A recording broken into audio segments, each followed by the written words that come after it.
നമ്മുടെ ശരണ്യയുടെ reel and real എന്ന പുതിയ ചാനലിനെ കുറിച്ച് നിങ്ങളൊക്കെ അറിഞ്ഞു കാണുമെന്ന് വിശ്വസിക്കുന്നു. അറിഞ്ഞിട്ടില്ലെങ്കിൽ റീൽ ആൻഡ് റിയൽ മീഡിയ ഒന്ന് സെർച്ച് ചെയ്ത് സബ്സ്ക്രൈബ് ചെയ്യുക. എങ്ങനെ പോകുന്നു ശരണ്യയുടെ പുതിയ ചാനലൊക്കെ? ചേച്ചി കുഴപ്പമില്ല, പ്രതീക്ഷിച്ചതിനെ കഴിഞ്ഞും ബോണസ് എനിക്ക് കിട്ടിയേക്കുന്നത്. ഫസ്റ്റ് വീഡിയോയ്ക്ക് തന്നെ ഇപ്പം തന്നെ 11K മേളിൽ പോയിട്ടുണ്ട്. അപ്പോൾ എനിക്ക് തോന്നുന്നു ഫ്യൂച്ചറിലേക്ക്, അതായത് ഞാൻ നന്നായിട്ട് കഷ്ടപ്പെടേണ്ടി വരും ഒരു 3 മാസം. അതിന്റെ ഭാഗമായിട്ട് ഞാൻ രാവിലെ വർക്കിന് പോവാ. പിന്നെ കഷ്ടപ്പെടാതെ നമുക്ക് നേടാൻ പറ്റും. ഇന്നലെ പറഞ്ഞ ആ സ്റ്റോറിയാണ് എടുക്കാൻ പോകുന്നത്. ഇത് വേറെ സ്റ്റോറി, അല്ലാണ്ട് ഇന്നലെ നമ്മൾ സംസാരിച്ച മറ്റേ ബാങ്ക് മോഷണം ഇല്ലേ, അതുമായി ബന്ധപ്പെട്ടൊന്നും ഞാൻ ചെയ്യാൻ പറ്റത്തില്ല. കാരണം അതെനിക്ക് ഞാൻ ചേച്ചിയോട് ഡിസ്കസ് ചെയ്യാനുള്ള ഒരു പ്രധാന കാരണം, ബാങ്ക് മോഷണത്തിൽ അവർ പ്രധാനമായിട്ടും പറഞ്ഞേക്കുന്ന 2-3 കാര്യം. ഭാര്യയെ പേടിച്ചിട്ട് ബാങ്ക് മോഷണം നടത്തി, പ്ലസ് തന്നെ ഭാര്യയുടെ ഇടിയൊക്കെ നല്ലത് പോലീസിന്റെ ഇടിയാണെന്ന്. അല്ല, നമുക്കറിയുന്ന, അതായത് നമ്മുടെ ഒരു നമ്മുടെ തന്നെ ഒരു സുഹൃത്ത് തന്നെ പോസ്റ്റ് ഇട്ടിരിക്കുകയാണ്, ഇതൊന്ന് കേരളം പൊളിയിടാ എന്നൊക്കെ പറഞ്ഞിട്ട്. അതായത് ഭാര്യയെ പേടിച്ച് ബാങ്ക് കൊള്ളം നടത്തിയ ആദ്യത്തെ പുരുഷൻ കേരളത്തിൽ എന്ന് പറഞ്ഞിട്ട്, പൊളി എന്ന് പറഞ്ഞിട്ട്. എന്ത് കഷ്ടമാണല്ലേ. ഞാൻ ആ ന്യൂസ് വായിച്ചിട്ടുണ്ടല്ലോ, അവരെഴുതി വെച്ചേക്കുന്നത് ആ ചേച്ചി കുവൈറ്റിൽ, അതായത് വിദേശ രാജ്യത്തെ നേഴ്സാണ്, അവരവിടെ നിന്ന് കഷ്ടപ്പെട്ട് അയക്കുന്ന കാശാണ്. ആ കാശ് ദൂർത്തടിച്ച് തീർക്കാൻ തന്നെയാണ് എഴുതി വെച്ചേക്കുന്നത്. നല്ല കിളയാൽ എന്തെങ്കിലും അത് കാര്യമായിട്ട് ചെയ്തിട്ടുണ്ടെങ്കിൽ ഓക്കെ ഫൈൻ, നമുക്ക് വാർത്തകൾ കൂടെ വരുന്നതേ ഉള്ളൂ. പുള്ളി വീട് വാങ്ങിച്ചെന്നൊക്കെ പറയുന്നുണ്ട്. പക്ഷെ എങ്കിൽ കൂടിയും അന്യം വേർത്ത ഒരു മുതല് എങ്ങനെയാണ് ഇവർക്കിത്?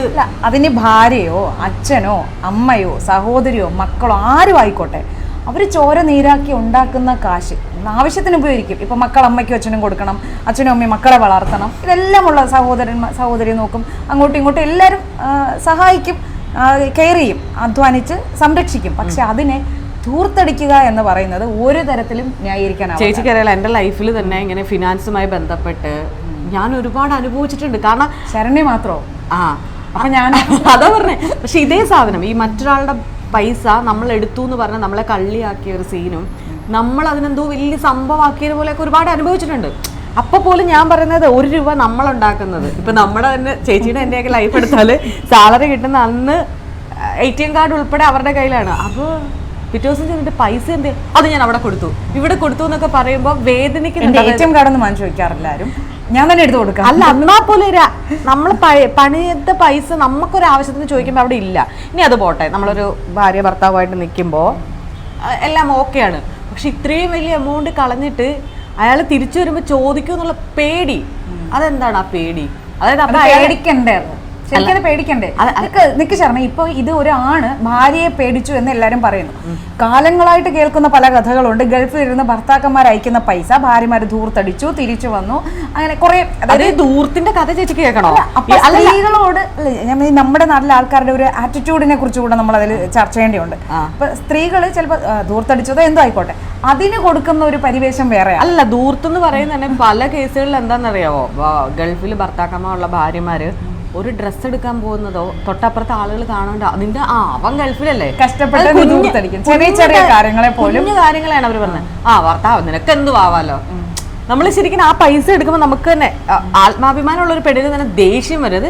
എന്ത് ഭർത്താവ് ഇത്. പക്ഷെ അത് പറഞ്ഞ് ഇയാളുടെ കേസ് വന്നപ്പോ ഭാര്യയെ പേടിച്ച് ബാങ്ക് കവർ ചെയ്തു. അതിൽ ചേച്ചിയുടെ ഒരു കാര്യം കൂടെ പറയാനുണ്ട്. ഭർത്താവിനെ പേടിച്ച ഒരു ഭാര്യ ഇതുവരെ ബാങ്ക് കൊള്ളയടിച്ചിട്ട് എന്റെ അറിവിലില്ല. നീ ചേച്ചിയുടെ അറിവിലുണ്ടോ എന്ന് എനിക്കറിയില്ല.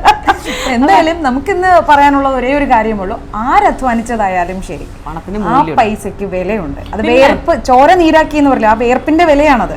അതൊരിക്കലും അതിന് ആരായാലും ശരി, ആണായാലും പെണ്ണായാലും ശരി, അതിനെ ധൂർത്തടിച്ച് തീർക്കാൻ പറ്റില്ല. എന്നിട്ട് അതിനെ പേടിച്ച് ബാങ്ക് കൊള്ളയടിച്ചു, അതിനെയാണ് ആൾക്കാരെ ആക്രമിച്ചിട്ടാണ് നമ്മൾ പറയുന്നത് അയ്യോ പൊളിയിടാ സൂപ്പർ എന്ന്. അത് നിങ്ങൾക്ക് നമ്മൾ പണിയെടുക്കുന്ന കാശിൽ നിന്ന് നമ്മളുടെ കാശ് മറ്റൊരാൾ നമ്മളുടെ അനുവാദം ഇല്ലാതെ ചെലവാക്കുമ്പോൾ അറിയാം അതിൻ്റെ ഒരു പെയിൻ. ഇപ്പം പോലും നമ്മൾ നമ്മൾ ഒരു മാസം എത്തിച്ചു കൂട്ടുന്ന എങ്ങനെയാണെന്ന് നമുക്കറിയാം. നിന്ന നിപ്പിൽ ജോലി പോവുക, അല്ലെങ്കിൽ നമ്മുടെ എന്തെങ്കിലുമൊക്കെ അവസ്ഥ ആയിക്കൊള്ളട്ടെ, നമ്മൾ ചിലപ്പോൾ ഇത് ഫണ്ട് കണ്ടിട്ടായിരിക്കും നമ്മൾ, ഇല്ലെങ്കിൽ നമുക്കൊരു ആക്സിഡൻറ്റ് പറ്റുക. എത്ര ഇൻഷുറൻസ് ഉണ്ടെന്ന് പറഞ്ഞാലും നമുക്കത് മെറ്റ് ചെയ്യാൻ പറ്റിയില്ലെങ്കിൽ എന്ത് ചെയ്യും? നമുക്കൊരു പെട്ടെന്നൊരു അത്യാവശ്യം വന്നാൽ എന്ത് ചെയ്യും? അപ്പോൾ എന്ത് ചെയ്യാം? ഇത്രയൊക്കെ തന്നെ ഉള്ളൂ. സ്ത്രീകളെ അങ്ങനെ എനിക്ക് അതുകൊണ്ടാട്ടോ ചേച്ചി ഭയങ്കര വിഷമമാണ്. അതുകൊണ്ട് തന്നെ ഞാൻ വിചാരിച്ചു പോവാ, ഞാൻ